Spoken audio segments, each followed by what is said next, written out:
Hello folks, Dave here from Creative Guitar Lounge. Today's video is a little of a tutorial really, and I wanted to talk about using the 4-cable method with a guitar effects processor or effects and the effects loop in your amplifier.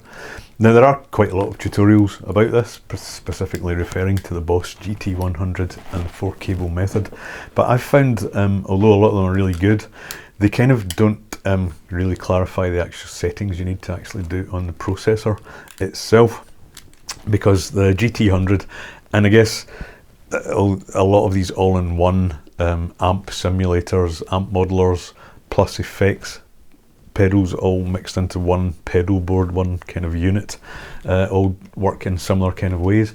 So if they have a send and return in them, and you have an amp with a send and return effects loop, it's a really good way using this 4-cable method to get the best sound out of both the amp and the effects. So that, before we do that, before we jump into that section, just wanted to explain briefly why you might want to do that if it's something you're not familiar with. Now, effects, loosely speaking, are based in two categories for guitars. There are effects which are best between your guitar and the input of the amplifier, so they go before the preamp in the amp. And those are effects like distortion, overdrive, compression, and pedals like wah-wah. And these are effects that basically directly affect the sound of the guitar before it goes into the amplifier. And the other types of effects are modulation kind of effects like phasers and delay and compressors, flangers, those kind of effects. And typically those are added to the signal after the guitar's preamp rather than before it. Because if you think about it, although a lot of us have learned guitar and got into electric guitar and amps using little separate pedals, and all of them are in front of the amp traditionally, that's fine. I mean, you can get some great sounds that way. But if you can actually separate the effects in the way I've described, it actually gives you an awful lot more control, and they are a lot better sounding in a lot of occasions. Because if you think about it, if you have a delay and then a distortion before the amplifier, then the delay is being distorted before it reaches the amplifier, you know, which is not really kind of ideal, because you want the distorted sound to then have delay added to it. I'll show you what I mean. First of all, there's the cable setup that you need to do. So obviously you need 4 cables. So I've done a little diagram in a separate video, which I'll just bring on to right now, and that shows you where all those cables should be. It is specifically with the Boss GT100, but I'm guessing this will be relevant for any similar kind of effects units.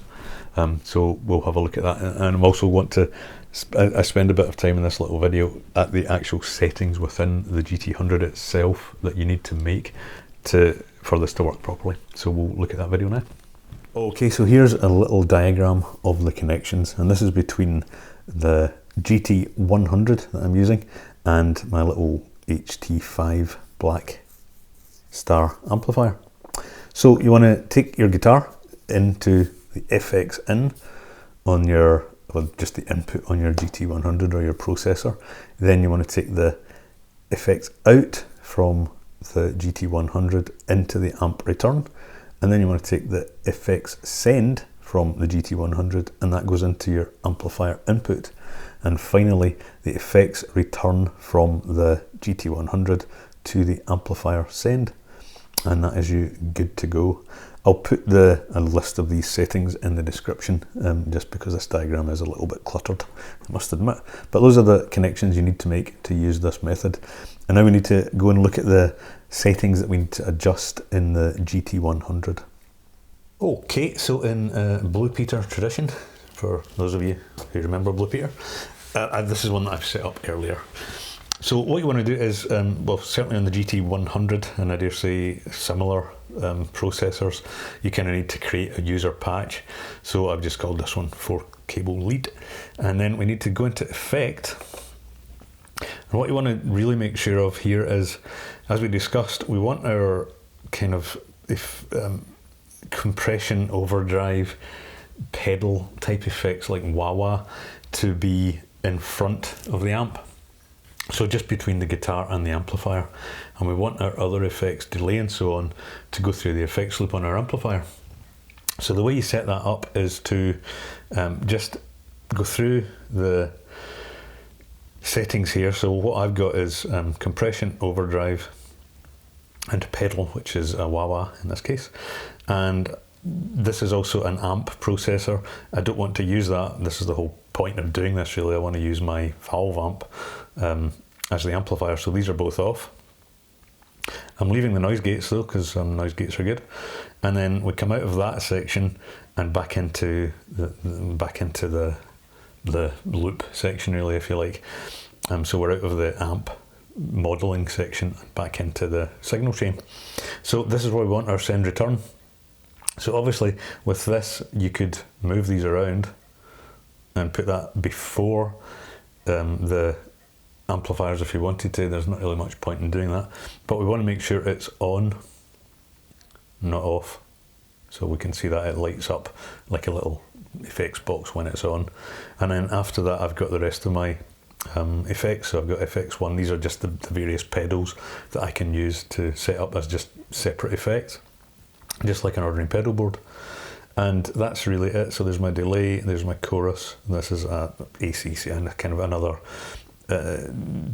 on-off effect that you can use in this particular processor.